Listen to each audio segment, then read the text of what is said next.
Welcome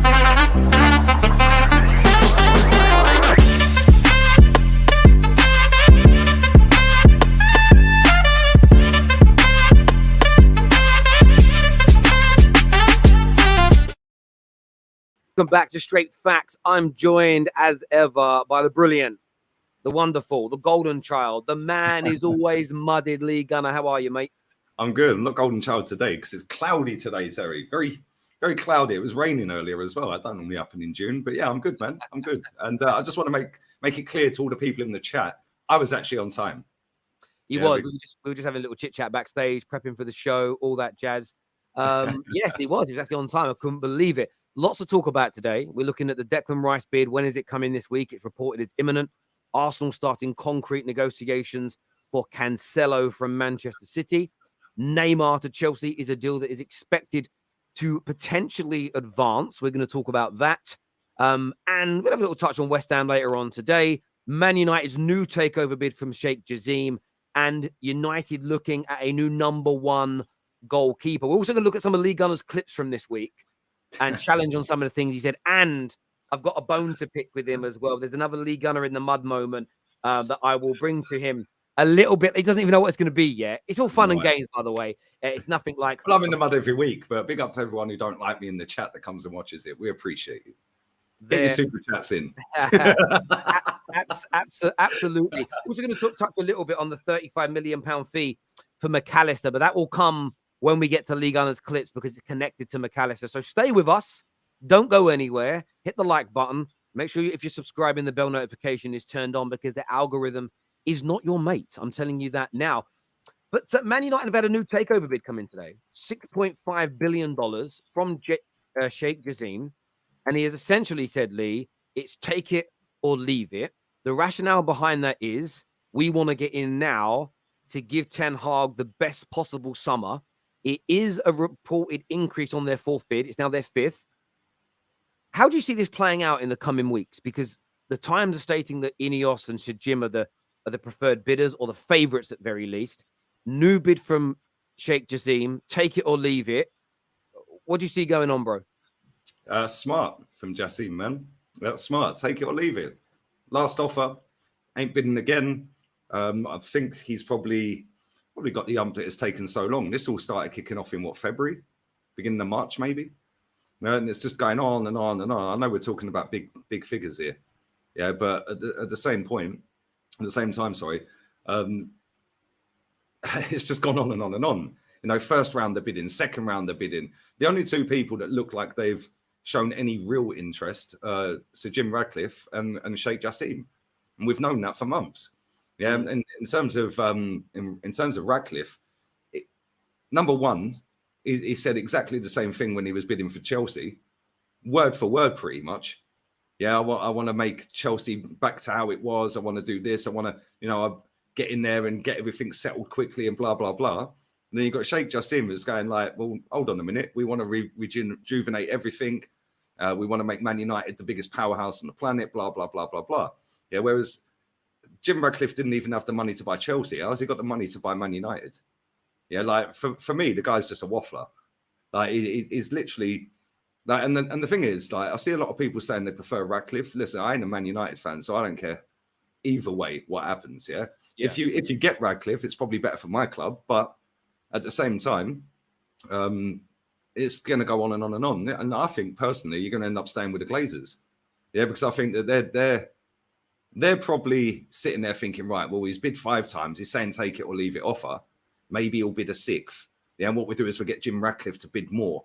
Yeah, and raise his bid. And he's just playing, the Glazers are just playing them off against each other. And when you actually look into some of the stuff that's like been said by both sides, yeah, that Jim Ratcliffe, mate, like you've only got to look at his team in France.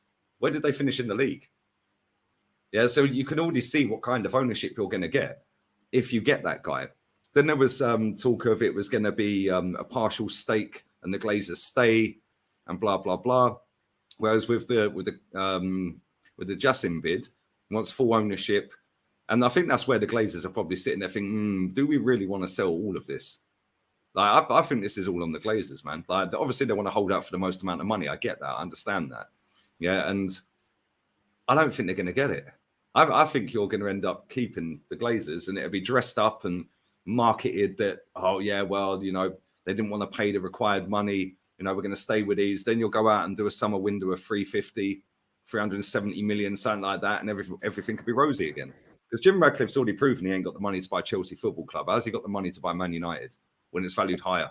Well, when it comes to the bid of Manchester United, he essentially the bid that he's put forward, he's borrowing the money from a bank. What he has stated, and people do that. I'll reveal this now. I've recently bought a chain of estate agents. There was a price to buy in. Terry Tate. But I borrowed the money because the way my investment's going to be released over time, by the time I start getting a return, I'll pay the loan off. And there's no risk of my own money. It's the bank's money at a low rate. That's what I'll invest with. I have the capital there. Does that make sense? So you often borrow money to invest in businesses. That isn't really the issue for me. The issue I have around Sir Jim is, yes, Nice haven't gone to another level. Secondly, what we don't know about the debt to buy the club and the current debt at the club is who's going to take that on. There's talk that it will be ring-fenced away from the club, but nothing cast iron has been stated. So I sort of worry about that. And in terms of Sheikh Jassim's fifth bid, what I want to say here is 100% ownership of the club's been offered. Clear all club debt. No other bid has this. And they've been very public about it. The United fans want it. I don't personally, though, blame the Glazers. And I'll tell you as to why. Because they were always going to do this. All they've ever cared about when it comes to Man United is making money out the club. But the reason who I'm angry at is the fans again. Because Man United fans are the reason that we're in this position. And they're the reason that no matter what they say or tweet or protest, nothing is ever going to change. And I tweeted again this morning, Man United fans could get the Glazers out tomorrow or refuse to buy the new kits and merch, all memberships and season tickets cancelled until they sell, and the Glazers will leave. Protest with action and sacrifice. Words mean nothing. And essentially what Man United, and someone said to me, well, how could you do that? I said, well, it's easy for you to say you haven't got a season ticket because I gave mine up, but then someone else just buys yours. And it's in technology and in sales and in business, they have something called the adoption curve, which is about how many people that you need to get to buy into your product before you can create a market majority. But it's all based on human psychology. So yes, if I do it by myself and no one follows suit, if there's not as many early adopters as me, then yes, you'll never create a kind of snowball effect and more people cancelling. But these powerful Man United fans with their fan channels, you know, a lot of the fan channels are at the grounds now. They're interviewing fans. They should refuse to do that. And by the way, I'll join them. All the fan channels should get together, and I'll join them. No more Man United content, so that way you keep you quieten things down. We don't read any articles that the media write about them. We refuse to watch any games on TV that they're watching. That means the marketers that pay the money into Sky and BT for the adverts, that's who pays them their money. Suddenly they're losing a lot of money. And then everybody, you know, a large majority boycott season tickets, boycott memberships. What would happen is those people that will buy your tickets will go, hang on a minute, everyone's doing it. I don't want to be a lagger. They'll join in with you. It's the natural psychology of human beings. It's been studied for many, many years and proven by multiple different social sciences out there that's the way people and psychologists, that's how minds work. Man United fans can make a stance here. They keep saying no to Sir Jim, 100% ownership only.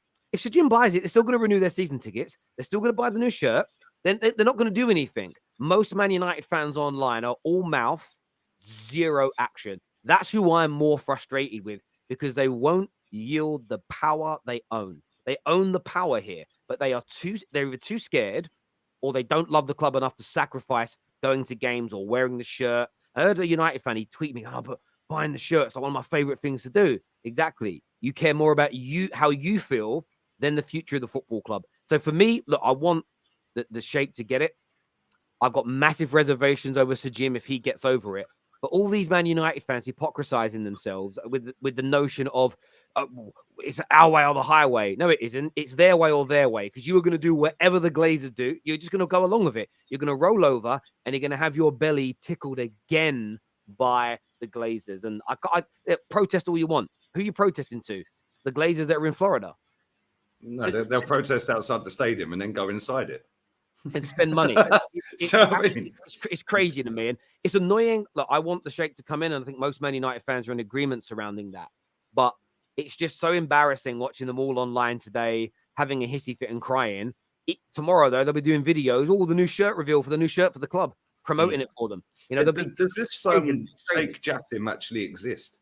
Has he actually done a physical sit-down interview and said I don't know if he's not when they visited the UK, but I think he has met them in meetings in the past. They've met before because they were talking about. I know that. What I'm saying is, has he actually sat down and done a physical, like we're doing now, a sit-down proper interview for the media saying, I want to buy Man United? No, he hasn't done anything like that at all. So does he actually exist?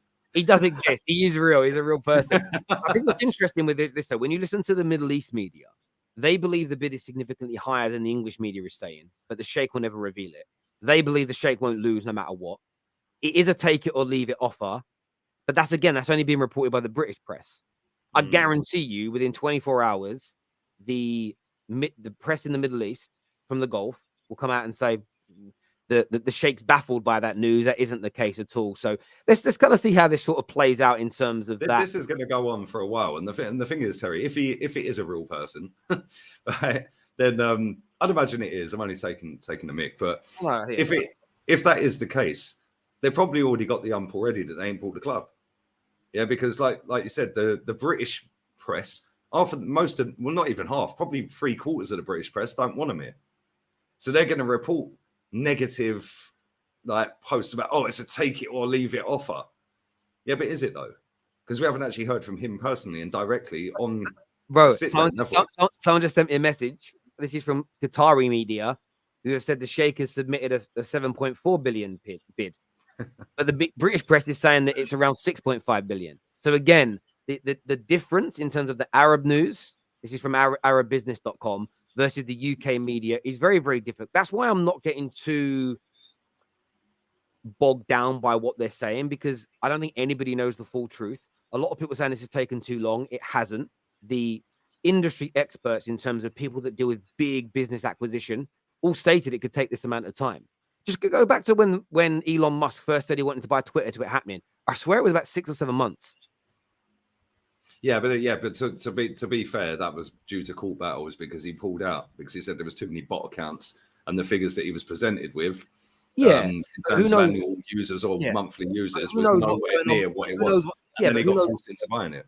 Yeah, but who knows what's going on behind the scenes? And there is an element there of you have to follow through with bids, because when someone declares they want to buy something, stock markets change. You can't just, like, someone with the power of Elon Musk couldn't tweet today, I'm going to buy Microsoft, as a joke. I think that's a felony, especially in America, because you could ruin or damage people financially with those types of, well, you could do both, even if the price rises, because some people bet against stocks. So you could destroy people if you did it as a joke. So you have to follow through to a certain degree. But look, these things take a little bit of time. But again, we all knew the Glazers were going to try and get as much money as possible. So Man United fans that are like, I can't believe this is going on. What you should have done is help bomb the club. What the big associations of fan clubs should have done is this. If you guys don't accept the Qatari bid, none of us are renewing season tickets next year. That would send a ripple effect out. The international fans wouldn't go and buy the tickets for the sake of watching Man United. They actually love the club. Let's not disrespect our international. This is what I hate. But if I don't buy it, some tourists will. Listen, 95% of those tourists love the club as well. Those international fans love the clubs as well. Yeah, but you're right. If you've got 50,000 season ticket holders, yeah, and every single one of them said, hey, we knew him. Just don't even read the email. Yeah, straight away, Man United got a problem.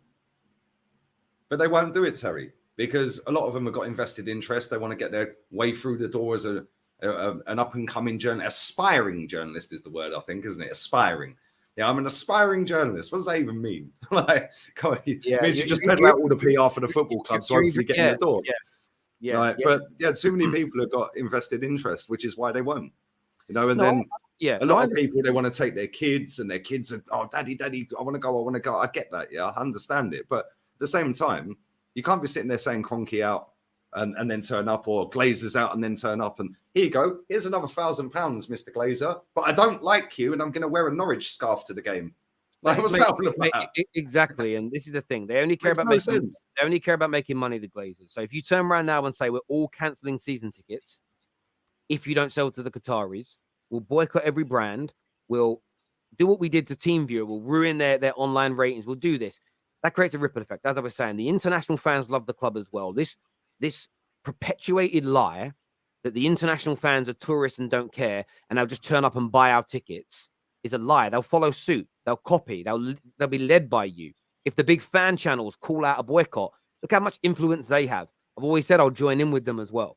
But me doing it by myself, I'm just pissing in the wind. You need more people. You need more powerful people than me in terms of Man United contacts to see what we can get done. We have some super chats here. First one says, people smash the like button. Big up Lee and Terry. Absolutely. This one is for Lee, by the way. Yeah, but happy belated birthday. I know it was your birthday Monday, Lee. So happy birthday. 49 now. Do you know what I mean? Getting on to 49. And still on the internet. 41. You're 40 years old. Well, I'm not anymore. I'm 41. Do you know what I love about the content creators, that, like the young ones that say that, is in like 10, 15 years time when you're turning 41, I hope you're retiring and let's see what you do. The Qataris played like a fiddle. Maybe. We'll see what happens in the end. Terry, if fans' outrage has no effect, then why do you want rivals to panic? So if we get the Qatari owners, when I say you're going to panic and you should be scared, the fact that you haven't bought into the idea that it's tongue-in-cheek. I don't actually expect grown men, kids, women, and children all around the world under their bed shivering in fear of Man United getting new owners. So, and equally, if your panic leads to tangible action, then it works, my friend. It's if you don't do anything with it, it don't matter. United shot themselves in the foot by having a reasonable season under Ten Hag. If your season was poor, there would be more pressure to get the takeover done. I hear you on that, and that's where fans shouldn't be. Like, you have to ring fence. I ring fence what Ten Hag has done this year from the way the club has been run for the past 10 to 15 or 17 odd years. Actually, sorry, nearly 20 years now. I'm a liar. It's been longer. So you're right, but only for the dull of mind. The dull of mind people think like that. We had a good season. It's doing well. No, we've had a good season for Ten Hag, but they will trip him up like they've tripped. Listen, Jose's first season was pretty good. Ollie's first full season wasn't too bad. Win 2 trophies in his first season at your football club in its history. It was pretty good. Still didn't have a great league. Good. Come on. Pretty good. All right. Pretty good indeed. First manager to ever win a European trophy in the first season as Man United manager. I'll repeat it then. Very good. League-wise, we could have been better, but they then tripped him up. So that's more the point. People crying for a full sale, but then they'll give their money to the Glazers ownership. That doesn't care about the club. It's embarrassing. I agree with you 100%, Michael. Boycott the club, pull your money, force the sale through. That's what I've done. I sacrifice my own wants, my own desires to try and benefit my football club. But I'm one man, all by myself doing it. I know there's more of you do, but we're pissing in the wind. We need the big boys. We need the big Man United fan accounts, Twitter accounts. Yeah, of course they won't. Of course they won't. But we need them to. Because they have contacts here and they have contacts there and they've got sponsorship deals and they get a little plug from the club about, oh, yes, push the merchandise. You'll get a 10% discount code, which will go in your pocket if anyone buys it. And it's the same in all big clubs now. Yeah, it's kind of jarring as well because they all sit and cry. And when it's fashionable about the owner, yeah, like the Super League, for example, that was fashionable. Everyone cried about it, but then as soon as it's not fashionable, like Kroenke is the perfect example. Everyone wants him out. But now all of a sudden we're doing all right. Yeah, now we're back in the champion. I know his name all season. But you still want him out. And if he has a bad summer transfer window, we'll come to Arsenal in a bit, but then they'll want him out again. No, I agree with you. I was saying to Gooners back in December, slow down with the Kroenkes have turned it round. You need to see what they do through multiple seasons when you're doing well. Do they invest when you start to improve? Do they give out the big contracts consistently to keep your best players? Then they've changed. This you don't get onto your knees from straight. Like if the Glazers stay, I'm not going to start buying kits again and ask for my season ticket back, even if they have no major control. Because until I see them gone and we genuinely start to improve, and I'm not like some of these people that think we can't get better under Sir Jim. I'm not showing my ass on that and being completely unrealistic. I'm going to bide my time though. With the Qataris, I feel it'll be a little different. But in terms of transfer news surrounding Man United, this is one that piqued my interest, and I thought you'd like to see it as well. And I want to read it out to you here. And it states that Erik ten Hag is moving forward towards making David De Gea his number 2 as the pursuit of Diogo Costa and David Raya to the club starts to intensify. He also called, and I wanted to bring this up because he also called the goalkeeper out after the final. Not directly, because he asked a question about, they asked him about criticism of him, and he said, now's not the time to criticize anybody individually. But then went on to, they said, what about his distribution? Because the manager has more tact than that. However, let me finish. Then he went on to say, they said, what about David De Gea's inability to play out from the back. And he turned around, and I'm paraphrasing here, but he says that's something the goalkeeper knows we need to improve on as a club, and we'll be addressing that in the summer. So for me, again, that's in modern football, you need a goalkeeper to play out from the back. Yeah, he said that. So again, basically making it very clear, I'm not going to sit here and publicly chastise this man. I'm going to do my talking in private. I'm going to do my talking with improving the squad. We're linked to Costa and David Raya. How big an improvement do you think those two signings could make to Manchester United? Are you after both of them, or is it one of those two signings? How much do you think they would improve Manchester United? Well, playing out from the back wise, which every football club has got this fetish for. I'm not really quite sure why. Maybe it's because none of Man United strikers actually try and win a header from a long ball. Yeah, I'll see that clip. Was it Rashford? He didn't even bother trying to go for it. Was it Rashford? It might have been Martial. No, it was Rashford. Yeah, Rashford. Didn't even bother jumping. And he was facing the ball. The other guy's running towards him and still won. I'm like, no, that's embarrassing. It didn't have that problem when you had Ronaldo winning headers or Fellaini winning headers or bigger players win. Like, it's only because you've got players like Anthony, like Rashford. They're not going to go and try and be physical. They're not out and out number nines. You know, the most embarrassing one is Weghorst, who reminds me of Lukaku in this area of his game. He's a huge bloke, but he's as weak as Nat's piss. It's very strange to me how you can be. When he came on in the World Cup was it the quarterfinals? Yeah, he came on in the quarterfinals. He absolutely bullied every player on the pitch against Argentina. He bullied their whole defense when he came on. It was like. Why haven't you seen that in the league? You know, with Weghorst, though, if you go back to his first 3 or 4 games, a lot of us were going, this could be a good little £3 million spent. I think he's one of those players that with adrenaline and in very short periods can look okay. But once you see him over a prolonged period of time, you realize the guy's a championship. He legitimately is a championship player. But we need it. I counted at the weekend. Forget when the goalie was pressed and had to clear or pass it quickly. So just no pressure on the goalie. 17 times his passes or his long balls went straight to a City player. I counted the same thing for City. So every time they weren't pressed and they kicked the ball short, medium, or long length, only 3 times did it go to one of our players. Imagine that in a game with a goalie like Raya or Costa. On average, you're going to get, 14, 15 attempts more in a game to build up. And if a team presses you, this is the thing. City at times put 4 or 5 players into a press. That means there's holes in the middle. You dink a 30-yard ball to the midfielder that's in space, you can attack. But who would you rather have? Because like that Raya is not a bad goalkeeper, but neither is Costa. Yeah, like Raya, I'd imagine to be cheaper than Costa. Yeah, who would you rather have? Because if I was picking one of them two, I'd go Raya. I think for me, I'd go with Costa. Raya's good. And maybe it's because I've watched him more and I'm a bit more biased because I've seen more mistakes. Does that make sense? Now, I'm not saying Costa can't make them. He made a big one in the World Cup as an example. But the best goalies, Alisson's regarded the best goalie in the world. But we've seen him in the last 5-6 years in the Prem make loads of mistakes. So this notion that Costa, or I've said this to a few United fans, even in his first season, he'll make a mistake or two in terms of shot stopping that you don't expect. And he'll get caught on the ball a few times because the best in the world do. But I would personally go with Costa as a new number one, and I hope what Ten Hag is doing is allowed to come to fruition. I hope he gets backed because that's an area where, listen, it's not as important as getting a number 9 and another goal scorer up top. That's the number 1 priority, but it's an absolutely massive must for this team. I think it improves us exponentially. I think you'll just see a different Man United because we're able to play out from the back better.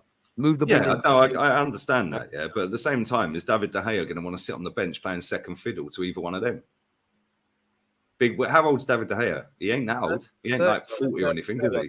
Well, he's been offered a big money contract to go to Saudi Arabia, and the reports right now. Who hasn't? Yeah, I know they're like the new China, but by the way, that's actually a good thing for football. Do you remember when you might need to raise a little bit of money? China were buying up your average players for silly money. Hopefully they'll do the same now. But he said no to that, and his view is he wants to fight for a first-team spot at Man United. And that's, again, if you're clever, that's how you sell it to him. Look, we're bringing in Costa. We want someone to challenge you for that number 1 position. Almost like what your manager did with Leno and Ramsdale year 1. And I think it worked out. Some Arsenal fans don't like Ramsdale, but you've definitely improved on Leno, in my personal opinion. And I think that's what we should do. And that way there's an easier adjust. You've still got it'd still be a very good backup goalkeeper, in my opinion. But then I think you do the merge. You're saying kind of dupe him into staying until the window's shut and then sit him on the bench. Not duping because he wants to stay. And for me, it's this though. Listen, if he stays and he improves and does a better job than Costa, then it's win-win-win. It's like what happened with Harry Maguire. It's been a very good piece of business by our manager. He's turned around and said, look, I'm happy for you to stay if you want, but you're fifth choice. If you can perform better than number 1, number 2 choice, you'll get back into the first team. Up to you. That leaves Maguire with a decision to make. His decision instantly was, yeah, I'll leave then, because he knows he's not going to be able to do that. So it becomes it's a nice way of making somebody move on from a position. I think that's the sensible way of doing it. The thing is, if somebody comes in for De Gea, he's got what, 1 year left? Yeah. If somebody comes in for him, you're better off just flogging him. Well, that's what the new deal's about. So the new deal is smart if we pull it off. So it's 2-year extension only on about 50% less wages. So you maintain value in the player, and it's easier to get rid of him because he'll be earning 150 grand a week rather than 350 grand. So you're saving yourself £10 million a year, and you may get a transfer fee for him in the January or in the summer. So as long as we get the new goalkeeper, I think it's a very, very good piece of business there for us as well. But I also mentioned Maguire there. You've seen the news that Spurs and West Ham and Villa want him. I mean, if he goes to Spurs, that'd be amazing as well. I see Everton looking at it. Mate, can you imagine Eric Dyer? Yeah, because Romero's always like never fit. Like, he's always in and out the team. Yeah, can you imagine Eric Dyer and Maguire as centre back? Yeah, that story made me laugh because the manager that they've signed plays the most ridiculous high line you'll ever see in your life, and it works in Scotland. Yeah, whether it works in England, this depends on what players he can get in. Yeah, and whether Levy backs him. And if he signs Harry Maguire, that's even a Daniel Levy signing, or the guy is just not serious. Yeah, like real talk, he must be taking the mick.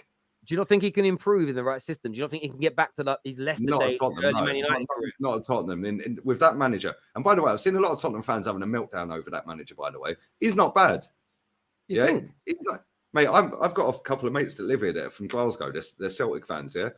I watched all of their games in the Champions League last season. They absolutely played Real Madrid off the park in both games. Yeah, they should have been 5-0 up in the first leg. Or the first game, sorry, it was the group stage. Yeah, they just didn't have anyone that could finish their dinner.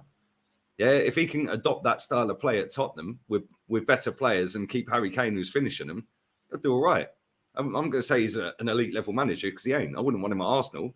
But for where they are, yeah, and what they need, yeah, why are they crying about it? They've done the tried and tested. That got them nowhere. Yeah, they've had other managers. Why not go down that route? Yeah, but if he signs Harry Maguire, instantly you've got the fans. Well, some of the fans, well, most of them are in meltdown anyway. Then they've come to terms with the fact that he is their manager. But now if his first signing's Harry Maguire, yeah, mate, he'll probably be sacked by Christmas. You know what I mean? Like, it's mad. But mate, Harry Maguire's not going to Tottenham, I don't think. It'd be banter. I would love it if he went there, just for the sheer comical side of it. Him and Eric Dyer. But I think he'd be better suited. I think he'd actually be all right under Unai Emery. I agree. I think he'd do a lot better there because Emery's not going to play with his centre-backs in the centre circle of the opposition half, in that side of the centre circle. Yeah, Unai Emery has set up a formation to cater for him. Yeah, and let's be real, as much as we will take the mick out of him, he is actually kind of comfortable on the ball. It's just the rest of his game that's shocking. Yeah, his awareness is shocking. He can head a ball.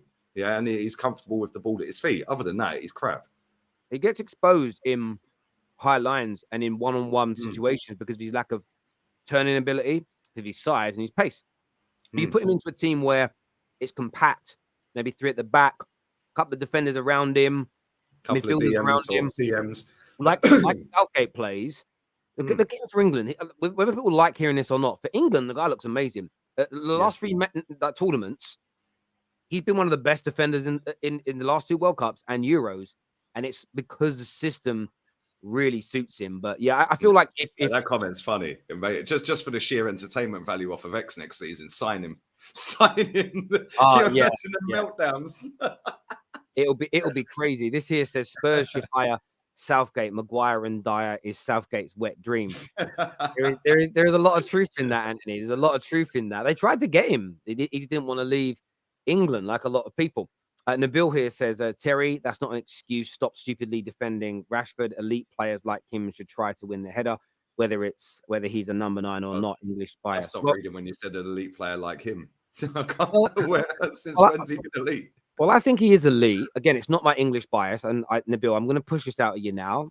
Don't ever put any suggestion towards me that I have a bigoted bone in my body because I don't have English bias. No, If you I don't did, like Jack Grealish for some reason, do you? no, I do like Jack Grealish. He's performing now. I don't like players that don't perform. There are lots of players of an international persuasion who are some of my favorite players of all time, including Eric Cantona and Dwight York as examples. So there's no such thing as English bias. Rashford, by the way, also had pulled his groin by that point in the game and was barely moving. Go back and watch it. It isn't an excuse. It's a problem with the club not having a big enough bench because he should have been taken off by that point. But I do hear what's being said. But yeah, don't bring up people's nationalities, my friend. There's just no, unless you're talking about what country they play for. There's no need to bring up anybody's nationality. When I come criticize things you say, Nabil, I don't bring your nationality into it or your skin color, your religion or your race. I don't bring your immutables in, my friend. Stop it because it's a bad look, bro. This here says same here. I'm not buying anything if the Glazers stay, even if it's 1%. They are pure greed from the Glazers. Also, I have receipts from Arsenal who praised the Cronkies. Well, yeah, some Arsenal fans did, some didn't. We hear you on that. Guna Down Under says, hey boys, salute. Thoughts on Gundogan? We'll come back to that one in a bit when we're talking a bit more about Arsenal later on in the show. Now, I want to move on a little bit to Chelsea because there's an interesting piece of news that came out today, and I want to read it out verbatim here. It says that Chelsea have contacted PSG to open formal talks to sign Neymar. Now, I know you're a big Neymar fanboy. I know you love the guy. I know you don't care to miss 2/3 of the season, but how good a deal do you think this could be for Chelsea? Or do you think a lot of people are criticizing Chelsea for looking to sign people when all they should be focused on is getting rid of them? But Neymar to Chelsea, how big a signing could this be? That'd be huge, man. Why wouldn't they want Neymar? That's what I said to you the other week when you were linked to Neymar. Why wouldn't you want him? Like any club that's offered Neymar should be snapping their wrists and arms off. Like, give me him. I want him now. Yeah, it doesn't matter how much it is. Yeah, at the end of the day, straight away, you've got a proven winner. He's won a trophy every single season since he's played football. Every season. That's just ridiculous. Yeah, he's played in some of the biggest games you'll ever play in your life and in your career. Why wouldn't you want him? Yeah, a half-fit Neymar is better than every single player at Chelsea, bar none. Like, he is literally the best player at Chelsea if he walks in there. He's the best player at Man United if he walks in. He's the best player at Arsenal if he walks in there. But why wouldn't these clubs want him? Yeah, and Chelsea have got the money. Yeah, they just got to get a few more players out, balance the books up a little bit, and why wouldn't they want him? And yeah, for me, that's a no-brainer. He's obviously going to leave by the looks of it. So why wouldn't they want him? They've got Raheem Sterling and Pulisic out on that side. I mean, come on.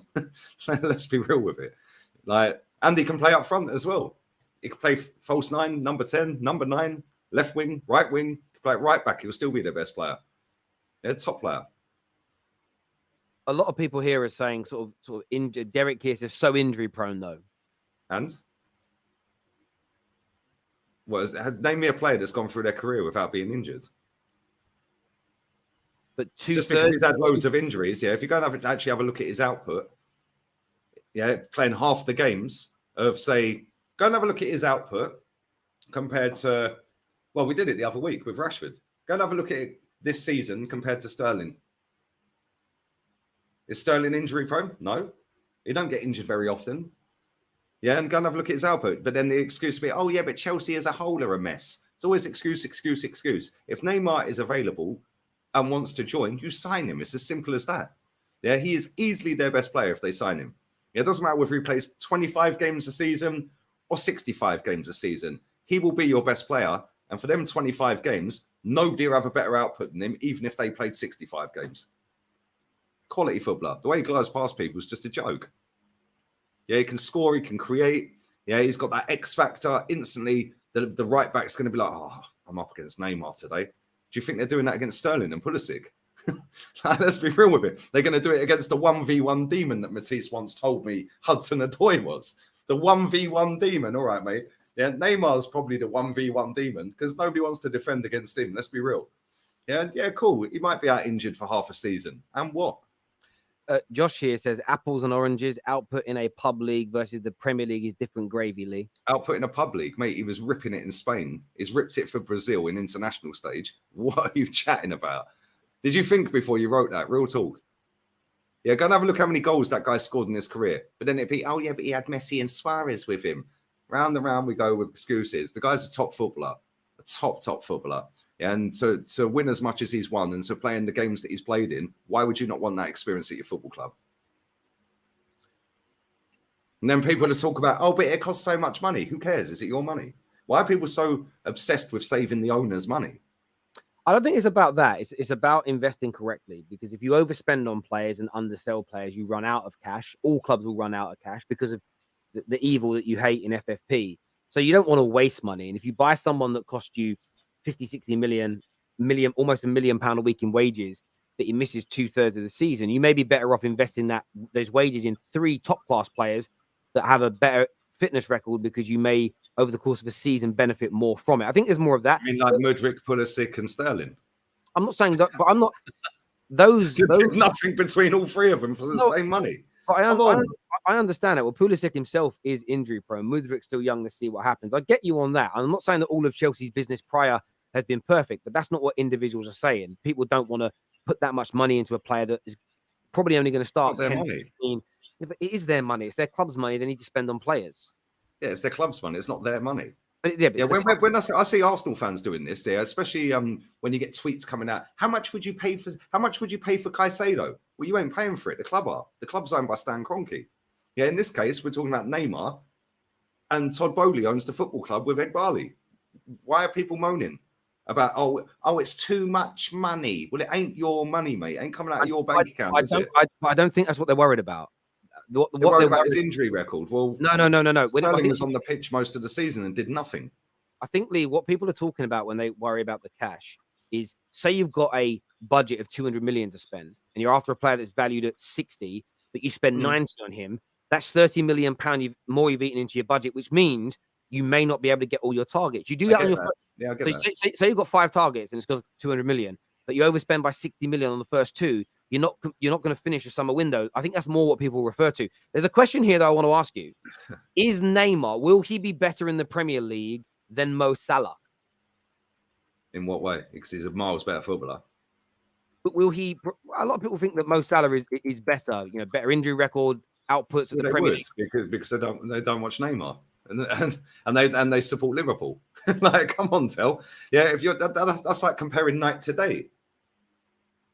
If you had a choice to sign either right now, who are you signing? I guarantee you say Salah, based on the fact that he's less injured. It's okay. The real me would say Neymar, because I wouldn't ever sign. Hang on, you haven't let me do my reasoning yet.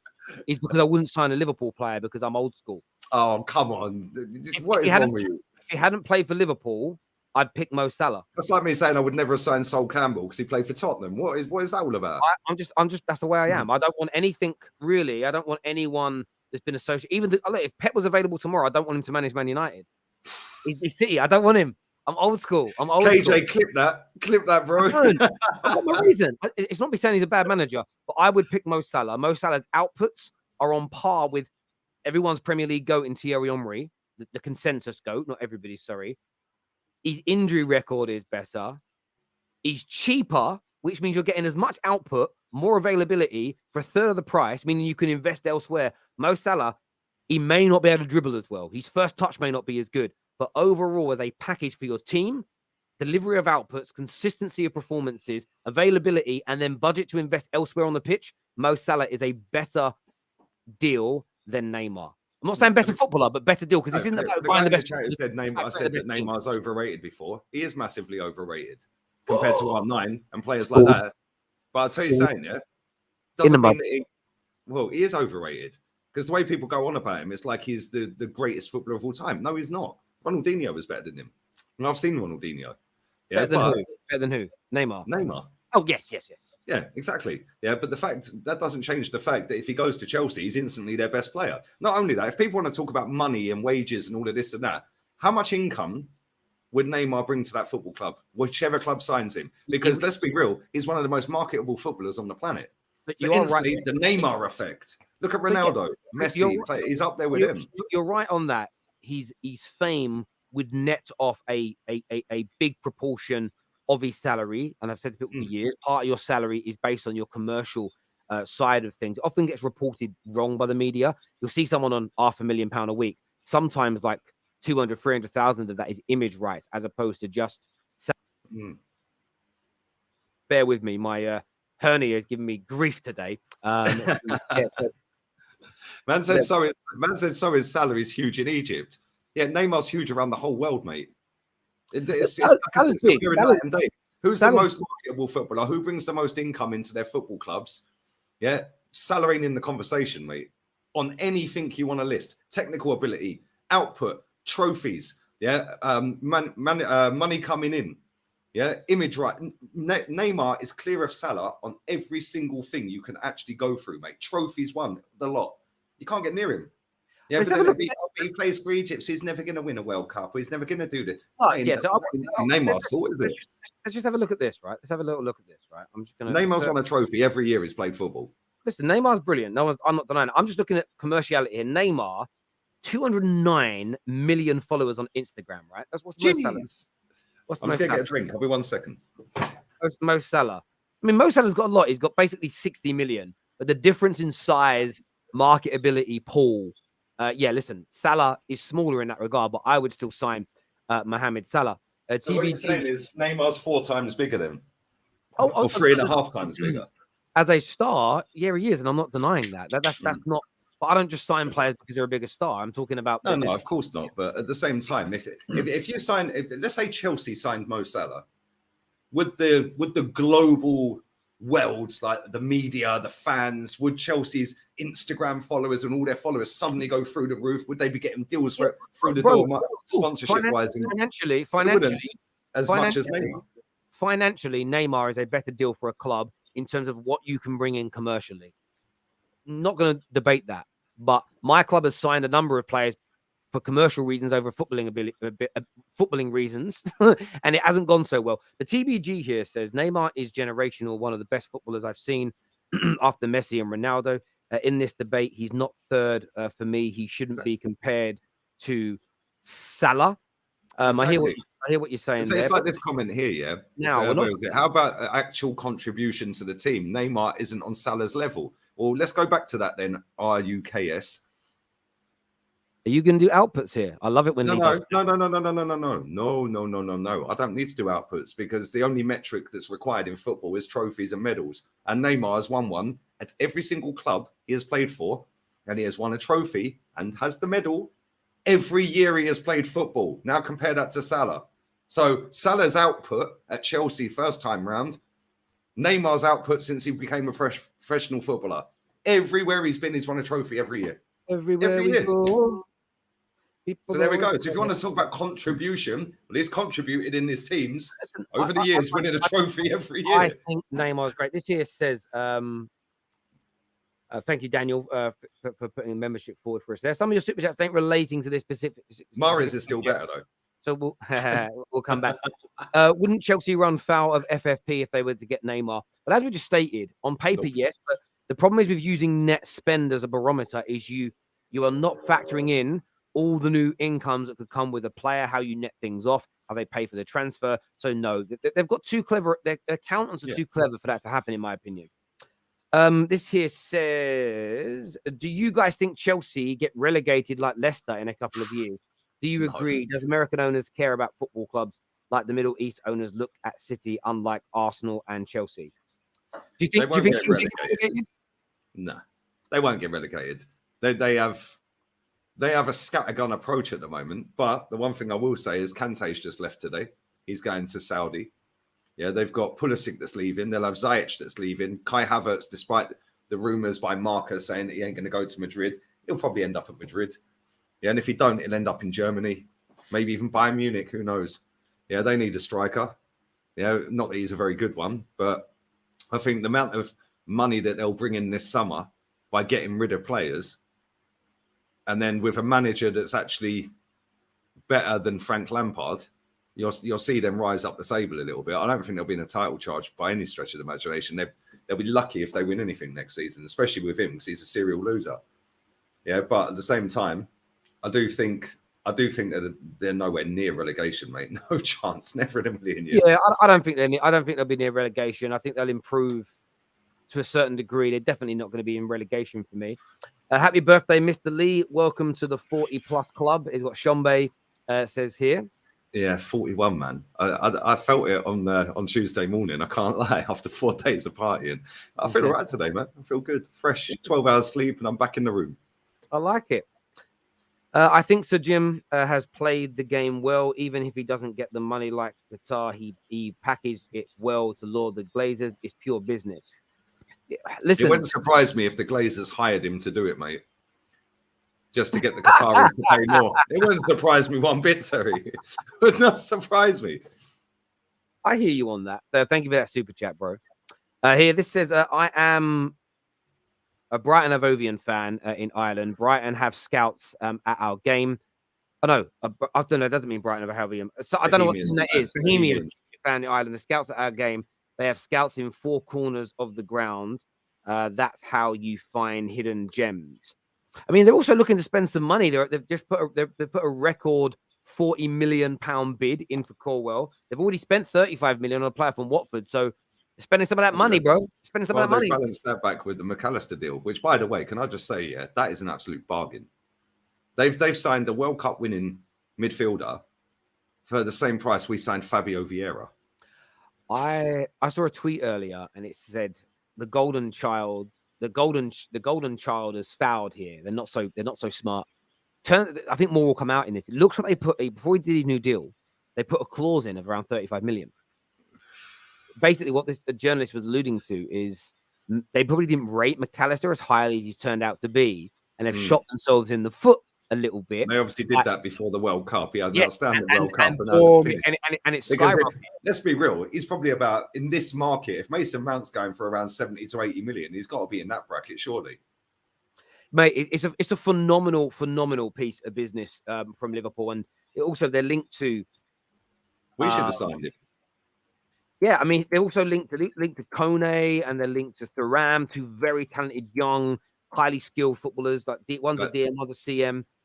And they just look brilliant. And again, they could pick up all 3 of those players for about 120 million. Very, very good. Very, very good. Better than money, mate. It is. Yeah. Hey, Jude. There was a done deal that ain't anymore because he's gone to Madrid.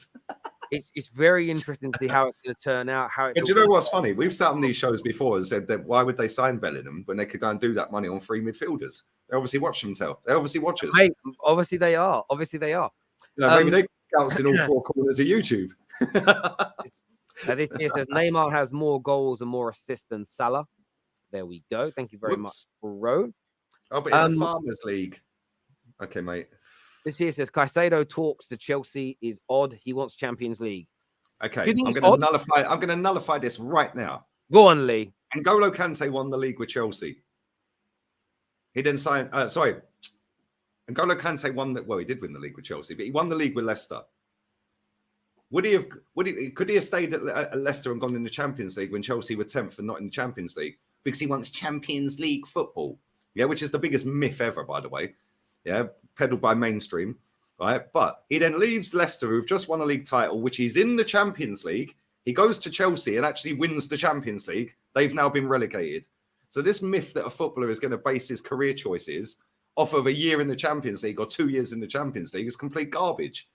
Yeah, there's plenty of examples of these players that have left clubs to join teams that are not in Champions League. Only last summer, your club signed, you signed Casemiro. He just won the Champions League. You signed Di Maria years ago. He had just won the Champions League. You signed Pogba before in the Europa League. You signed Zlatan in the Europa League. And Pogba had just been in 2 finals in a couple of years prior to that. So, yeah, it is a lot. It's one of the things I'm most bored of reading in comments. The fact of reality is money talks, and the Saudis are showing that right now. Yeah, Mr. I don't care about money, Kante, driving around in a Mini Cooper, has now just taken 100 million a year in Saudi. Yeah, Karim Benzema wanted to finish his career. There was an offer on the table for a 1-year deal, so he goes 1 more season next season. And all of a sudden, 350 million rocks up in his bank account. He goes, well, I'm going to Saudi Arabia, mate. Everyone's got a price. Yeah. You just have to find the price. Absolutely. And we often don't know, what motivates people. And what I've read before about Caicedo is that he supports not just his immediate family, but his extended family. He has cousins and nieces and nephews who he is putting through school. He suddenly gets offered $100,000 a week more than anybody else to go to Chelsea on a 6-7 year deal. That secures his family forever. And for some footballers, that's a massive motivator. You actually mentioned something to do with it. I want to, but we'll move on to Arsenal in a few now as well. But I want to play a clip that you put out. I was so calm. We're going to go to the other super chats soon. I know we've starred all your super chats. We can't miss them because they automatically star now, so they'll come later. Stay with us. This is something you said I saw it on your TikTok. Something you said the other day about transfers at Arsenal. Allister's already signed for Liverpool. He's having his medical as we speak, and he'll be unveiled tomorrow. And we've still not bid for Caicedo. So you've not bid yet, and you kind of called this out, and you were a little bit like, other teams are bidding, other teams are signing people. Why are we not doing that? Are you getting frustrated already at Arsenal's transfer window, Lee?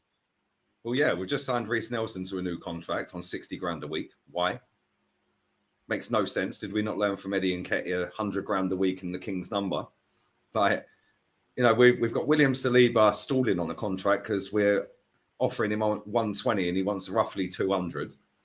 And then people going, oh, it's too much money. He's only young. Well, we've just given Saka 300 grand a week and he's the same age, mate. In fact, he's younger.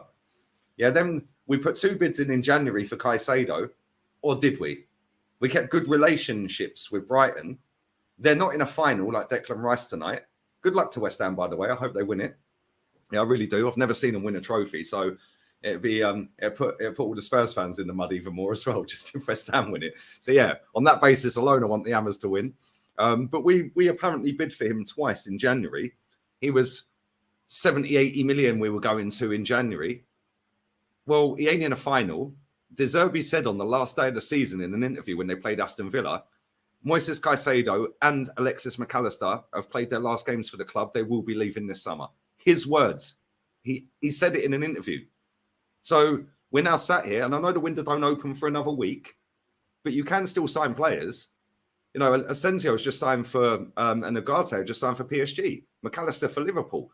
No, there are players being signed. You can sign players, Terry. So then you get people coming to me on that particular TikTok saying, oh, yeah, but the main priority is Rice. Well, if he's the main priority, why don't we bid for him in January then? And then the reply to that is, oh, because he wanted to finish the season with West Ham. What a load of cobblers. Like I said a minute ago, everyone has a price. West Ham, if we had offered them 2 billion quid for Declan Rice, he would have been an Arsenal player in January. Yeah, Caicedo, we bid 70, 75 million, whatever it was. If we had bid 100 million, Caicedo would have been our player in January. So now we're sitting here. The season finished 2-3 weeks ago, 2.5 weeks ago, whatever. Yeah, and we're sat here without bidding for Caicedo. Why? Because we're keeping good relationships with Brighton. But now we're keeping them with West Ham. And I think a lot of people are getting duped into this notion of, oh, as soon as the final finishes, tomorrow morning we're going to lodge a bid. Yeah, great. England play Monday and he's in the squad. Well, I was going to ask you about that because the bid is being reported as imminent. It's happening very, very soon. Do you see the Declan Rice bid happening in the next 3 or 4 days? Or do you feel like Arsenal is going to drag out longer and over the summer with Bayern Munich's linked, United now linked? How do you see this one going? I think it's going to drag out until right before the season kicks off. Yeah, because let's be real with it, Terry, right? How many games has he played this season, Rice? Because he never misses a game. I don't know. I'm gonna go and check out. I'm gonna guess and say 50. I'm gonna guess and say more than that. Yeah, 38 league games, the cup games, all the Europa League, Conference League. I'm gonna say 58. Let's have a little look. Are we including plus the England games, plus all the England games as well? So let's say 70. 49 for West Ham, and in the C and 14 for England in the last 12 months. So yeah, over 60 games. There you go then, right? He's going to want a break and go on holiday. He's just had a kid, apparently. His father's his agent. I didn't know that until the Bayern Munich talk came out. Yeah, Sean's a good guy. Right, but why would they even entertain speaking to Bayern Munich when he's already given Arteta his word? That makes no sense to me. Because he gave Arteta his word. He only wants to stay in London, mate. But I tell you why it does, though. So you have to read the full stories. I've gone back and read some old articles and a new one that's come out today. He's happy with the terms that Arsenal have offered him. Doesn't mean another club can't come in and change his mind until he signs that deal. So what I will say is this. No, I get that, but he's given Arteta his word. Of course he has, unless someone else comes in and betters it. You might this word's a load of compliments. I'll give you an example, though, right? Say you've only got one slot in your whole week. And I'm like, bro, please do straight back to me. You're the biggest YouTuber in the world. I need you. You're like, yep, do it. And then somebody else, KSI comes along. We had, by the way. Yeah, we did. But then say KSI comes along and says, yo, we want you that same time, that same place each week, and we're gonna pay you £1,000 an episode. You've given me your word, but you're gonna change your mind. That's the thing, right? It can happen. So what you're saying is money talks. Ambition could be based on only one club's coming for me at the moment. It's a bigger club than West Ham. With all due respect, I ain't got no problem with West Ham. But then Bayern Munich rock up and it's like, whoa, well, I've said many times I want to play Champions League. They get to the latter stages, I'm guaranteed a title. And I've seen people sitting there doing this mental gymnastics in their head. He only wants to stay in London. Yeah, why would he go to Bayern Munich? He's got a young family. You do realise to get from one side of London to the other side of London takes longer than it does to fly from London to Munich. I just want to say something on that. This is the thing. Again, people misquote it. 90% of the articles I've read says his preference is London. Thank you. But this is what fans are saying. He only wants London. Let me just say for a minute. Someone here said, so then his word means nothing. No, his word does mean something. However, it's about Arsenal capitalizing on that. So I'll give you an example. The summer where you guys wanted Thomas Lemar agreed in about end of May, early June. I'm happy to join Arsenal. He's very happy to. Arsenal said, we're going to do whatever it takes to get you. They had a bid or two rejected of, I think it was like 50 or 60 odd millions. What then happened is the whole summer, Arsenal made barely any communication with Thomas Lemar. Then on deadline day, when they thought, when they'd done a deal with City to sell Alexis Sanchez, and we saw there's all the footage of Alexis Sanchez and his teammates at Chile celebrating that, Arsenal then went and did £100 million bid, which got accepted by Monaco for Thomas Lemar. But what Thomas Lemar turned around and said is, listen, been radio silent. On international duty playing that night as well. International duty. He said, I'm on international duty. Been radio silent for 2 months. I'm no longer convinced about moving to you. So he'd promised, but because circumstances changed over the summer, his mind had changed. And I think too many football fans now, I don't even think they're I don't think they're dense and they don't get it. I believe they like to bury their head in the sand. Declan Rice may agree personal terms with 4 or 5 clubs. This happens. Then they all start to play off against each other and improve offers and better things. It's called business. And then the agent will play the game and say, this club's offered this and this club's offered that. Honestly, I'm not talented enough for this. But if I had Sky, BT Sports and TalkSport all wanted me to host a show weekly for them and they were all offering me money, I would verbally agree to all their deals. And I'll be making sure my agent is letting them know, yeah, but, Sky have offered £1,000 more, or they've offered this. You do it. And then the hope is you go along that merry-go-round, getting more and more and more. I've did it in normal jobs. I'd get offered 3 or 4 roles in a bank, or either different departments or different banks. And then you play them off against each other. You improve everything. I remember going to a bank once. Not only that you got 5 weeks holiday at this bank, I walked away with 7 weeks holiday a year, full pay, because I played them off against each other. It's so natural. And maybe it's young people that don't get it because, and I mean this with all due respect to young people, you don't have the life experience yet to have gone through these things on a personal level, or maybe you haven't witnessed enough transfer windows to see this. He has given his word, and that means something significant. But if Arsenal do what Lee says, and they allow this to drag on until September, they can lose him. I think, though, if you go out on Thursday morning and go, boom, £95 million bid, structure's really good. There's the contract offer in front of you, Declan. I think you're leading the race, you get him. But the longer you leave it, it's a bit like this. Imagine there's a girl that tells you, Lee, I like you, I like you, Lee. You're my kind of guy. And you're like, yeah. But men do this, by the way. They text and they meet them and they might go for drinks. They might do this. But they keep the girl just there. Like, yeah, I like you too, but I'm not going to commit yet.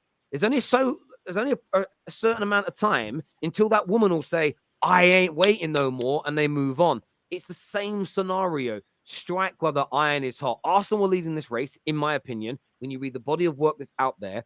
But this notion that it's impossible to take him away. Otherwise, Rice is a liar. No. The thing is as well, right? the thing is as well is if we do bid for him, which I think we will bid for him, I'm pretty sure we're going to bid for him. But why did we bid 80 or 78 million or whatever it was in January for Caicedo then? Why didn't we just bid for Rice in January? Yeah, what's the difference now? Yeah, because Caicedo was seen as the main guy in January, hence why we put 2 club record bids in for him that were swiftly rejected, and then we kept good relations. He's now sat in his house or on holiday, wherever he may be right now, with his family, right? Sitting there thinking, well, Arsenal ain't bid for me again, which is exactly what you've just said. How serious were we in January? Because they haven't come back in for me now in June.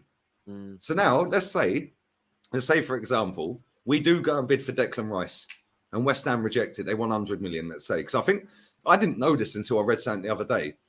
He's got 1 year left, but they've got an option to extend it for another year. So it's technically 2 years. Technically, yeah. Yeah. Right. So they're going to want around 100 million for him. And are we going to pay 100 million pounds for a player? And if we are, do we sit here as Arsenal? I know you're a Man United fan. Do Arsenal fans genuinely think that Edu is going to close that deal? Well, Edu couldn't close the door, mate. Let's be real. One thing I've seen a lot of people in the comments say the window's not open yet. Irrelevant. The window doesn't matter. The window only means. Well, how did McAllister just sign for Liverpool then? Yeah, the only thing you can do everything. The only thing you can't do until the window opens is transfer the player's playing card between clubs. But the business and the contracts and the commitments can all be done. There's a super chat here. There's a super chat that says, Terry and Lee, where do you think Caicedo ends up? Where do you think he ends up? Chelsea. Now, I've got a feeling it's going to be Chelsea right now. That's what my gut's telling me. Him and Enzo in midfield. Oh, my days. Caicedo now is a decent attack line. Mate, Caicedo has Europe with Brighton.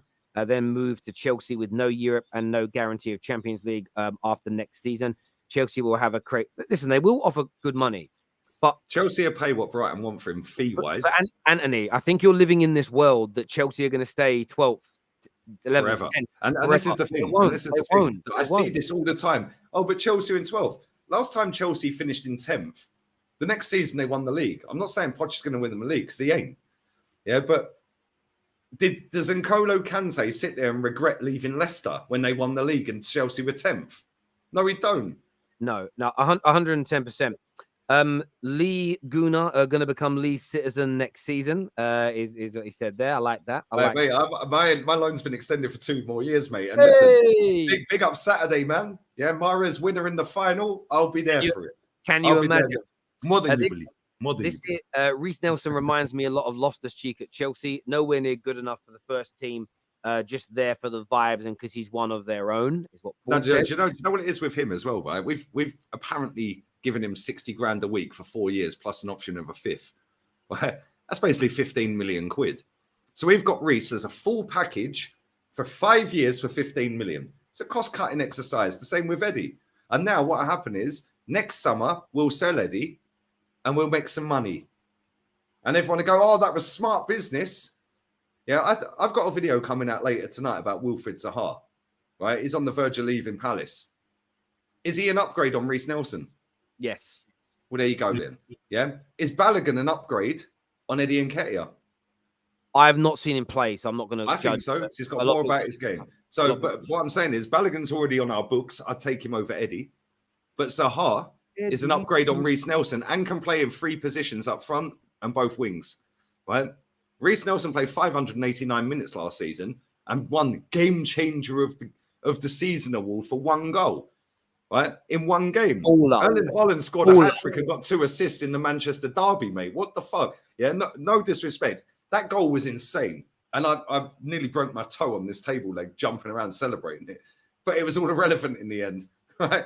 But the fact and reality is we've just signed Reece for 15 million quid. All in. Because it saves us. And then people go, oh, yeah, but Lee, we've got bigger targets, bigger fish to fry. We want to strengthen in other areas. People aren't using that phrase anymore, are they? Oh, they're still using it. No. Now what they're doing as well. Now what they're doing, because Bukayo Saka in his unveiling of his new contract said time is on our side. Oh, really? It was 19 years ago we won a title. What were you talking about time, mate? Yeah. Time's in 19 years' time, Bukayo Saka will be 40. What are you chatting about? There's a super chat here from man like Brandon. Hope you're well, bro. Thank you for the big donation as well. It means a lot to me. Big up Brandon, man. He says, I have zero faith in Arsenal to get the Rice deal done.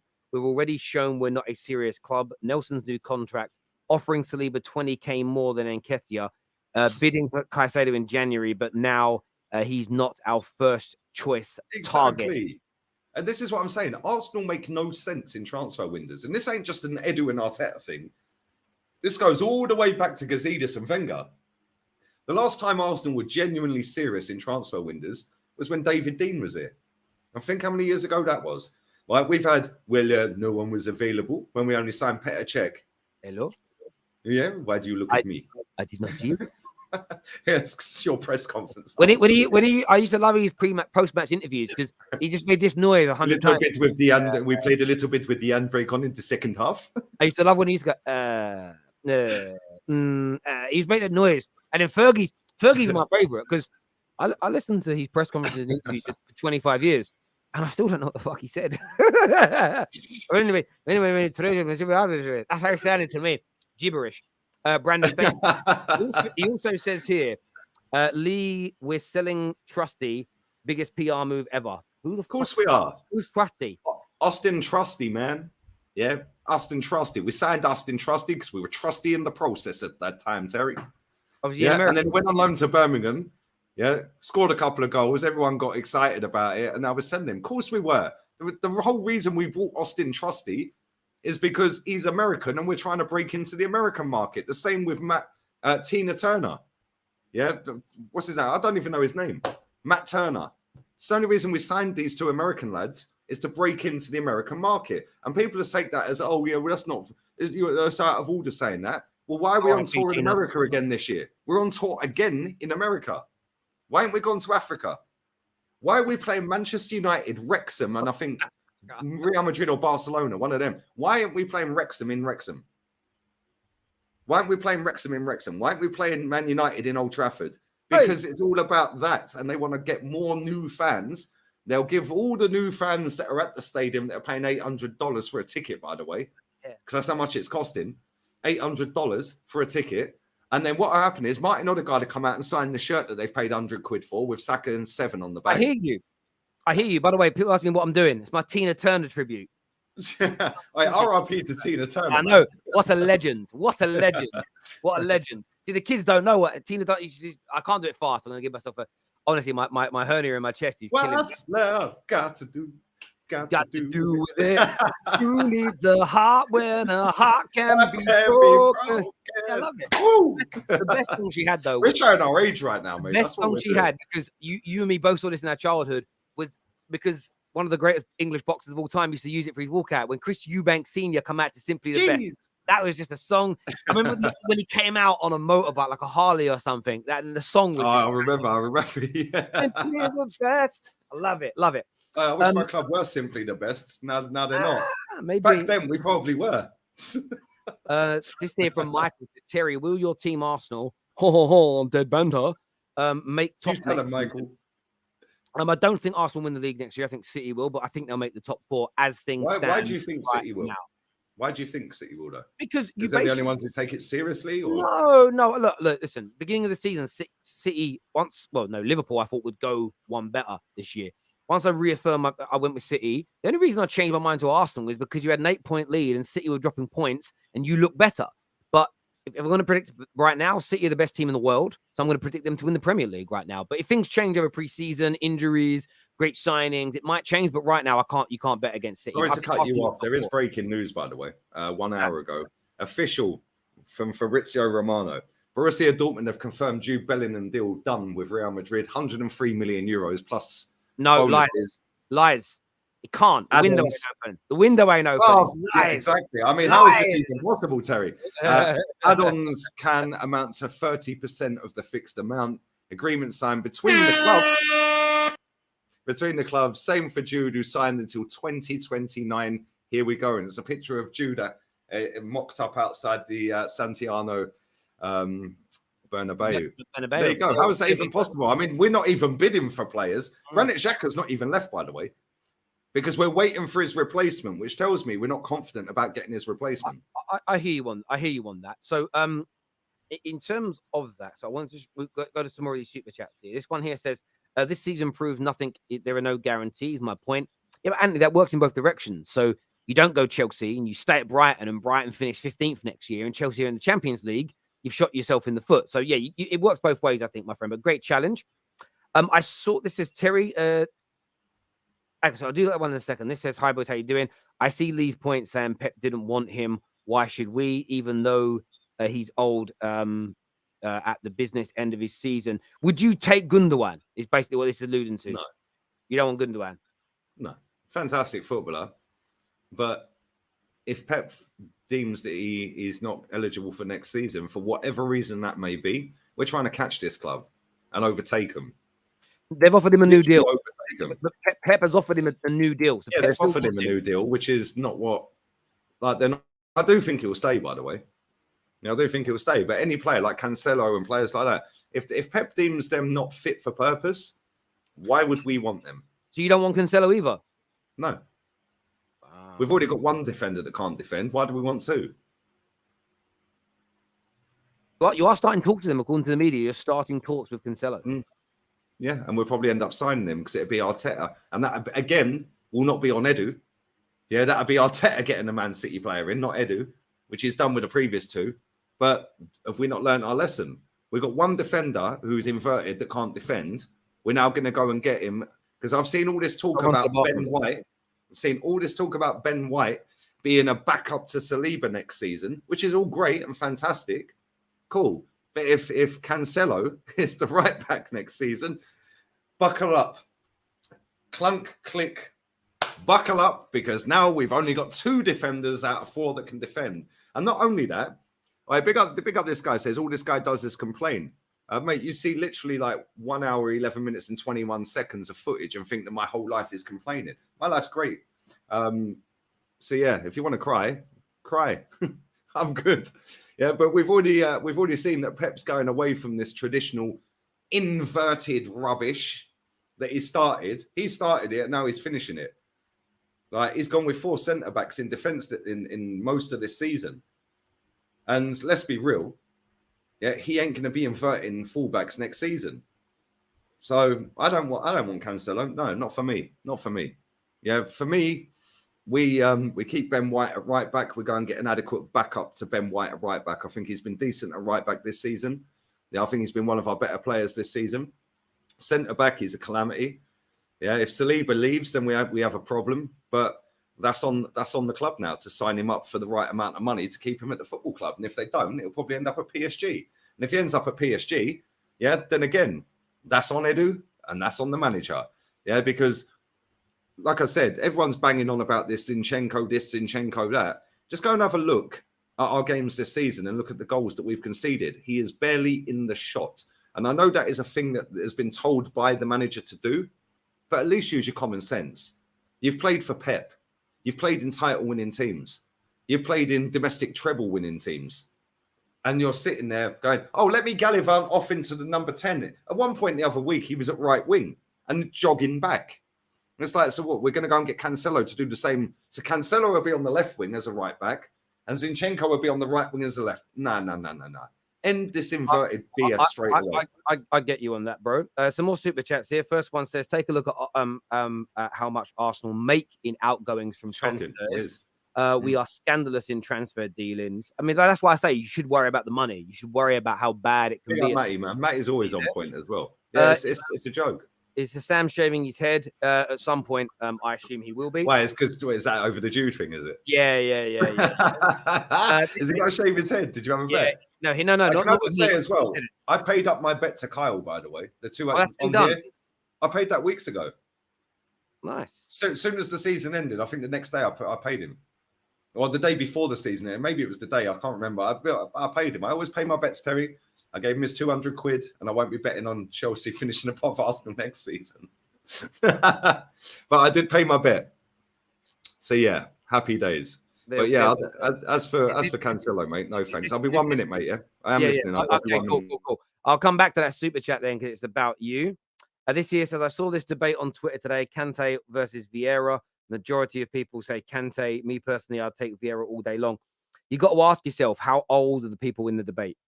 If you're under 25 years old, you don't get to participate because you did not watch Vieira play football at his peak. So you cannot be in that debate if you're 25 years old or younger. Vieira versus Vieira's a miles better footballer. Miles better footballer.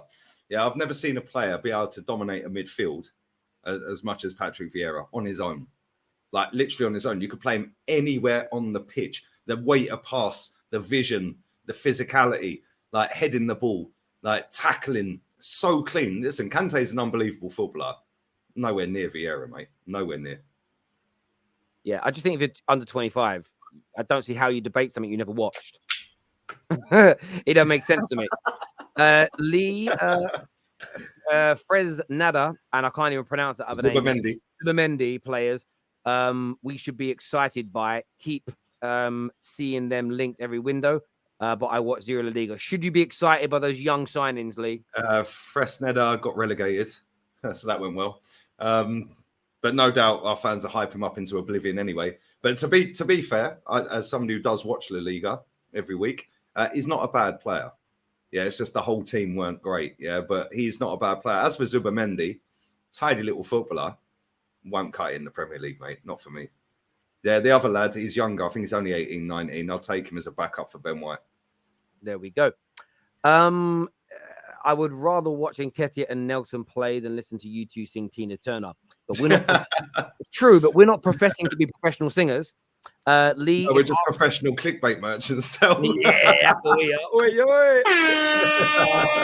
Lee, if Arsenal sign Cancelo, Rice, and a number 9, how would you rate the window? Cancelo, Rice, and the number 9, 3. There we go. Because we need more than that. We need another centre back. Yeah, we need a right winger to cover for Saka and push Saka.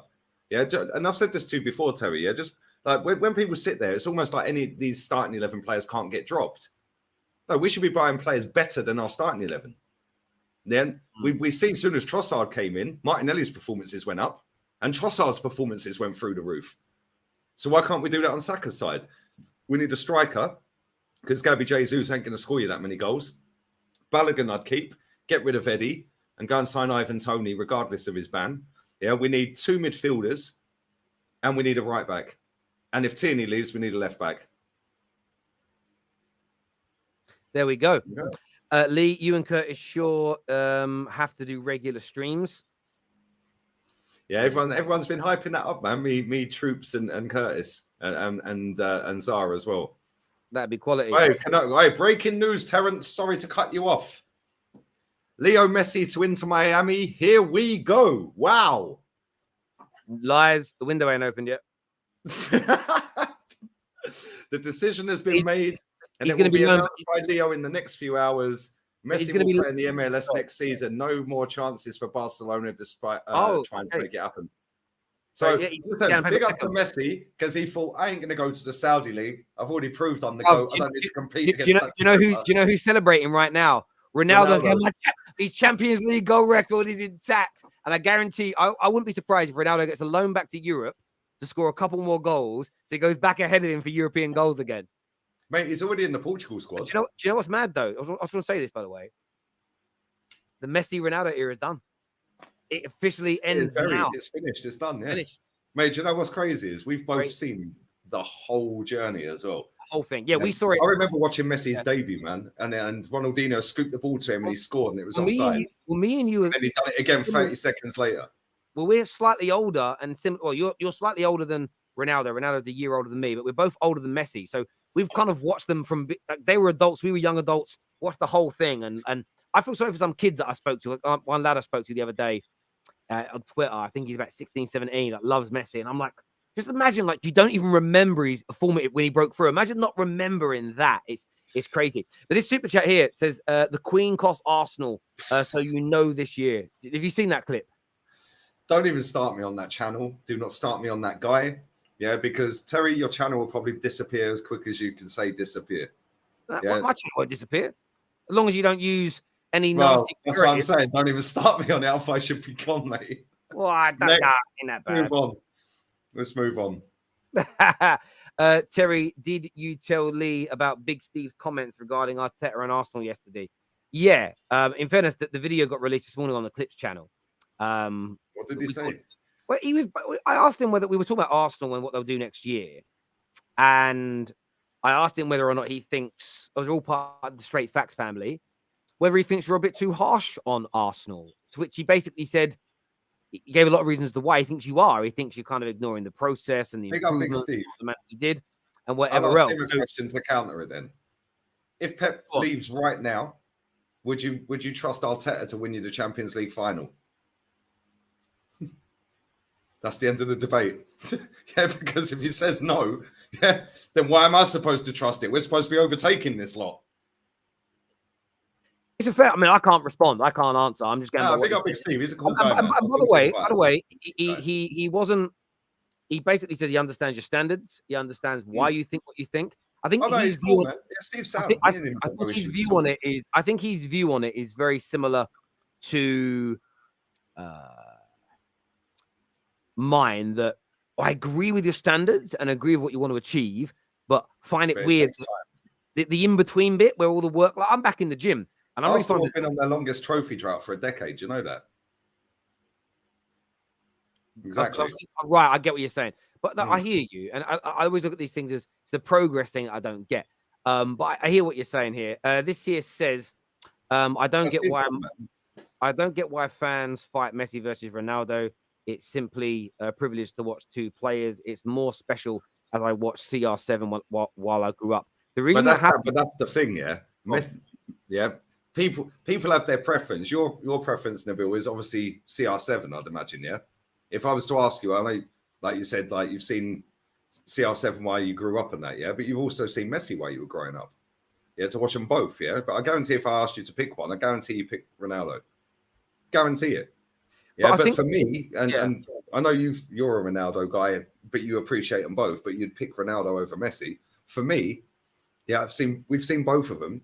Bro, I will never see another footballer as good as that guy, man. Messi is just different. Yeah, you've got Messi and then everybody else.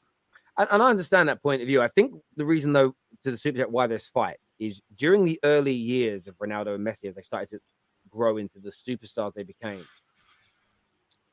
European football started to adopt. And listen, there's a lot of great things that we've adopted in Europe from America. Some great stuff, things that you don't even realize are American. When people say things, I don't like American food, and they go and eat a burger. It's like, you do, right? But for me, I sort of look at it like there's some Americanisms within our sport we don't need. So I've heard a phrase recently where people go, who's your franchise player? I just want to punch him in the face. Like, football clubs do not have franchise players because we're not franchises. Firstly and foremost, we don't have, stop using, look at this. Basketball's massive. The NFL's huge. Hockey's massive. None of them are as big as our European football. None of them are as big. So why are we adopting their nonsense when we're already bigger than them? Equally, standing players over clubs had never, ever been done in football. Messi and Ronaldo were the first two players it was done with. So that's why you get the fights, because people fight for their favorite player like you should fight for your club. And I said it to a few United fans the other day, again, after we lost the final, getting into arguments over Sancho, Rashford. I'm like, why aren't you putting in that energy to slag off a rival club's players rather than your own? I understand if you're debating how to improve your club, there's a little bit of to and fro. But the way we've learned to go in on our own players in player versus player debates is a nonsense for me. If you don't need to attack your own, then don't attack somebody else's. And all of that Americanization of our sport, I'm not a fan of. Back your club, and attack other people's. You don't always need. Sometimes you've got to criticize your own. Sometimes you've got to have standards. I get that. I'm not saying never criticize. But sometimes I look at it and just think, it's a bit bloody overkill. Like, you get Man United fans are debating biggest Premier League flop out there. They were arguing over whether it was Sancho or Anthony. I'm like, why aren't you throwing in rival players, you mugs? I just don't get it. The Anthony news, by the way. Yeah, well, we spoke about it yesterday. I did, but I said it on the show yesterday. Supposedly, the report is that the incident took place in Brazil on the 20th of May while he was playing in Bournemouth. So if that's true, did you not see the whole thing? There's about 5 incidents. I've read all the other incidents. The police report. No, I hear that, and I said to a few people, like, I'm going to I'll be fair and honest about all of it until we get the dates when things happen. Because if one of the accusations has happened while he was in England, you said he was in Brazil, then all the others become more questionable. But yeah, it's got to be investigated. The police must take it seriously. But we will see what happens there. This super chat here says, I love both, but Messi is different, but enjoyed watching both. Obviously, Nabil's a Man United fan, so from his point of view, he's obviously going to feel a bit of an affinity towards him. Lee, you are lying. Different, though, to be fair. They did. Yaya also dominated them in the midfield like Vieira. City will win the league, but predictions on who would be pretending to win next season. Yaya's not on Vieira's level, man. He was a great player, but he's not on Vieira's level for me. Who predict City will win the league, but predictions who's going to be pretending to win the league? Nobody, because none of them take it seriously. None of them take it seriously. Wait, I've not seen a single player from Manchester City. And by the way, this is the mentality of Manchester City. They've got a trophy parade booked, for I think the 12th of June. The day after, when's the Champions League? It's the 10th. Yeah, I think the 12th of June, they've got their trophy parade. But if they don't win the Champions League, it's cancelled. They're not going on it. That's official. They're not doing their trophy parade. I like that. Well, Man United said... Arsenal fans are crowd surfing and doing trophy parades for seconds. Man United said, if we win the FA Cup, 2 domestics, I don't think there wasn't going to be a parade for either of them either. And I like that. But you had a party straight afterwards anyway. Yeah, but what about? What are you partying for? You got slapped 7-0. You got slapped 6-3 by Man City. You got done 4 by Brentford, 4 by Brighton. The biggest defeat ever in your history. Yeah. Why are you even partying? It should be a disgraceful season. Go and have a think about it for a couple of weeks and see you in July. Who said it was a party? It was a party. You actually had an official party. Who said it was a party? Well, what was it then? What, you turned up at a morgue? Who said it was a party? It's a party. Who said it was a party? So what was it then? A gathering. Answer me the question. Who said a gathering? Who said it was a party? Well, was there food and drinks available? Where did you read it was the players together and the staff together? Lee, why won't you answer the question? Who said it was a party? Sorry, it's a party. Who said it was a party? It's a party. Okay, but where did you read that it was a party? Can you please all over answer the internet, Terry? What? From the media. So what would you like? So you're trying to... No, I'm not. What would you call it? Why don't you answer my question, Lee? What would you call it? I don't care what it's called. I'm asking you a question. That isn't what would the debate. You call it? A debrief? Okay, fine. I don't care what it's called. I'm asking you, where did you read it? Because you keep pressing me. My point on this is you, Lee. Lee, when it comes to a transfer story, you'll say lies, PR, bullshit. But when the same media say that Man United had a party, you believe it 100% because it suits your narrative. Was there food and drink there? Hang on a minute. Please let me finish my point. When it's a transfer story, you play it down as PR bullshit.